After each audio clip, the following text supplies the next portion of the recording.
दोस्तों तो इस वीडियो में बात करने वाले हैं मेन बोर्ड आईपीओस के बारे में। तो सभी आईपीओस के ग्रे मार्केट प्रीमियम देखेंगे। तो आईआरएम एनर्जी आईपीओ के डिटेल्स आ चुके हैं।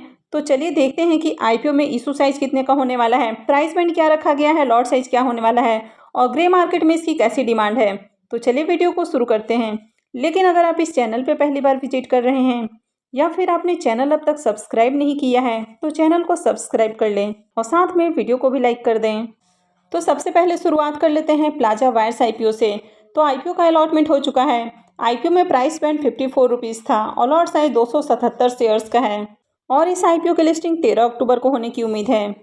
तो चलिए अब ग्रे मार्केट प्रीमियम देख लेते हैं। प्लाजा वायर्स आईपीओ के ग्रे मार्केट प्रीमियम की बात करें तो इसका भी प्रीमियम 23 रुपीज़ के ऊपर ट्रेड कर रहा है। तो इसका प्रीमियम कंटिन्यू 23 रुपीज़ के ऊपर हमें स्टेबल देखने को मिल रहा है और आईपीओ में लॉट साइज 277 शेयर्स का है।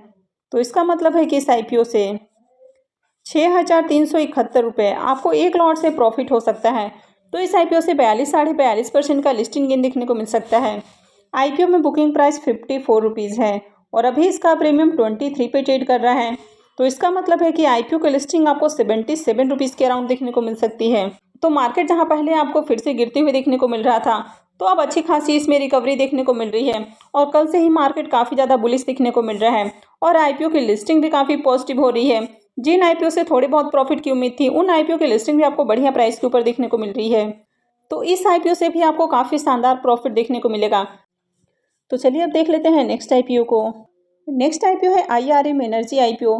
आईपीओ 18 अक्टूबर से ओपन हो रहा है और ये 20 अक्टूबर को क्लोज हो जाएगा। फेस वैल्यू 10 रुपये पर शेयर है और आईपीओ में प्राइस बैंड 480 से 505 रुपये पर शेयर रखा गया है। तो आपको किसी भी आईपीओ में सिर्फ उसके अपर प्राइस बैंड को ही देखना है, यानी कि आपको कट ऑफ प्राइस पर ही अप्लाई करना है। लॉट साइज 29 शेयर्स का है। आईपीओ के इशू साइज की बात करें तो आईपीओ 545.40 करोड़ का है और ये पूरा का पूरा फ्रेश इशू का आईपीओ है। अब यहाँ भी देखा जाए तो आईपीओ का साइज छोटा देखने को मिल रहा है, यानी कि बहुत बड़ा आईपीओ नहीं है। तो इसमें भी आपको मार्केट में डिमांड देखने को मिल सकती है और आईपीओ में एम्प्लॉयज़ के लिए 48 रुपीज़ पर शेयर डिस्काउंट दिया गया है और ये एक मेन बोर्ड आईपीओ है। तो कंपनी बीएससी और एनएससी पे लिस्ट होने वाली है। आईपीओ में क्यूआईबीज के लिए 50% का रिजर्वेशन है, रिटेलर्स के लिए 35% और एचएनआईज के लिए 15% का रिजर्वेशन है।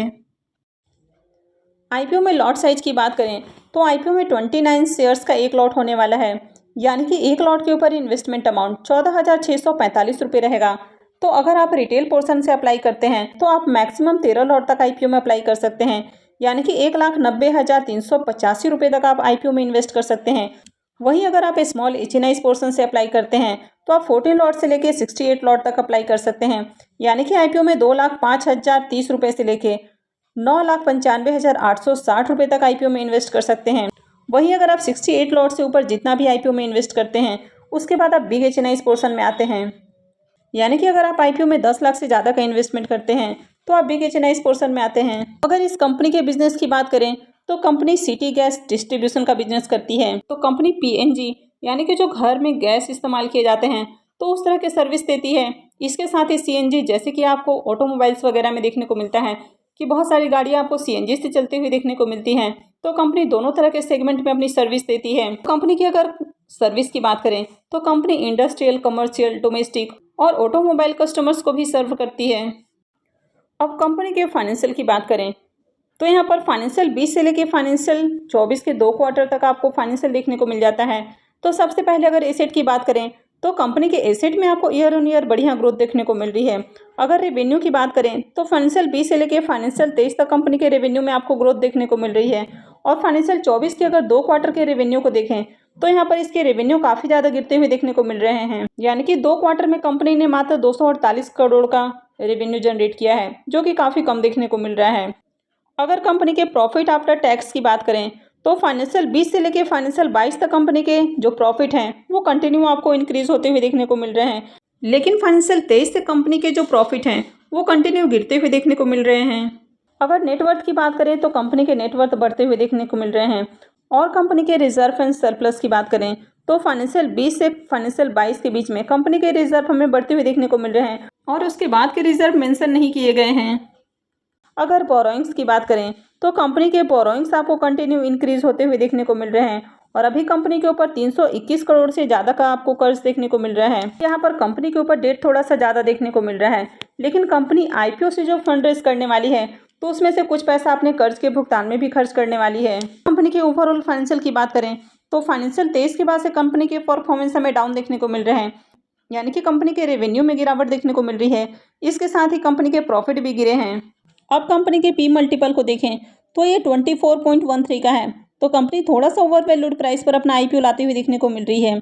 आरओई और आरओसी देखें तो ये दोनों ही अच्छे देखने को मिल रहे हैं। डेट टू इक्विटी रेशियो यानी कि ऑलमोस्ट 1 के करीब है, यानी कि कंपनी के ऊपर डेट थोड़ा सा ज़्यादा देखने को मिल रहा है। ईपीएस देखें तो ये अट्रैक्टिव देखने को मिल रहा है, साथ ही रिटर्न ऑन नेटवर्थ भी अट्रैक्टिव है। आईआरएम एनर्जी आईपीओ के ग्रे मार्केट प्रीमियम देखें तो इसका अभी प्रीमियम 105 रुपये पे ट्रेड कर रहा है और आईपीओ में लॉट साइज 29 शेयर्स का है। तो इसका मतलब है कि इस आईपीओ से 3045 रुपये आपको एक लॉट से प्रॉफिट मिल सकता है। तो इस आईपीओ से 20 से 21% का आपको लिस्टिंग गेन देखने को मिल सकता है। तो जैसे ही कंपनी के डिटेल्स अपडेट हुए हैं, ग्रे मार्केट में इसकी बढ़िया डिमांड अभी देखने को मिल रही है। और वैसे भी ये जो कंपनी है कैडिला ग्रुप से बिलोंग करती है, तो आगे भी इसमें आपको बढ़िया डिमांड आती हुई देखने को मिल सकती है। तो आगे इसमें क्यूआईबीज की ओर से भी डिमांड आती हुई देखने को मिल सकती है और इस आईपीओ में हो सकता है कि एंकर इन्वेस्टर्स में भी आपको बढ़िया नाम देखने को मिले। तो जो भी अपडेट आती है तो मैं आपको शेयर करूँगी। तो चलिए अब टाटा टेक्नोलॉजी आईपीओ को देख लेते हैं। टाटा टेक्नोलॉजी आईपीओ की बात करें तो अब तक टाटा टेक्नोलॉजी आईपीओ में कोई भी अपडेट देखने को नहीं मिल रही है, यानी कि इसके डेट वगैरह अनाउंस नहीं किए गए हैं, न ही इसके प्राइस बैंड और लॉट साइज वगैरह अपडेट हुए हैं। अगर आईपीओ के इशू साइज की बात करें तो आईपीओ 9,57,08,984 इक्विटी शेयर्स ऑफर करने वाली है, यानी कि ये पूरा का पूरा IPO offer for sale IPO होने वाला है। तो अब तक कंपनी की ओर से आरएचपी फाइल नहीं किया गया है, तो जैसे ही कंपनी की ओर से आरएचपी फाइल होता है उसके बाद इसके डेट वगैरह अनाउंस हो सकते हैं। तो इस आईपीओ में शेयर होल्डर कोटा और एम्प्लॉइज़ कोटा भी होने वाला है। तो जिनके पास भी टाटा मोटर का शेयर होगा वे शेयर होल्डर कोटा में अप्लाई करने के लिए एलिजिबल हो सकते हैं। तो अगर आप किसी भी आईपीओ में 2 कैटेगरी से आईपीओ में अप्लाई करते हैं तो ऐसे में अलॉटमेंट मिलने की पॉसिबिलिटी बढ़ जाती है।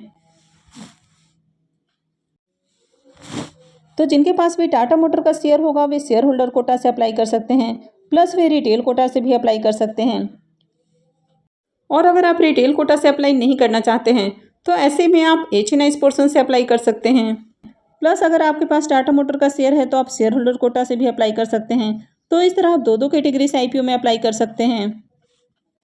तो अगर आपने अब तक टाटा मोटर के शेयर को बाय नहीं किया है तो अभी भी मौका है, आप टाटा मोटर के एक शेयर को बाय कर सकते हैं और शेयर होल्डर कोटा में अप्लाई करने के लिए एलिजिबल हो सकते हैं।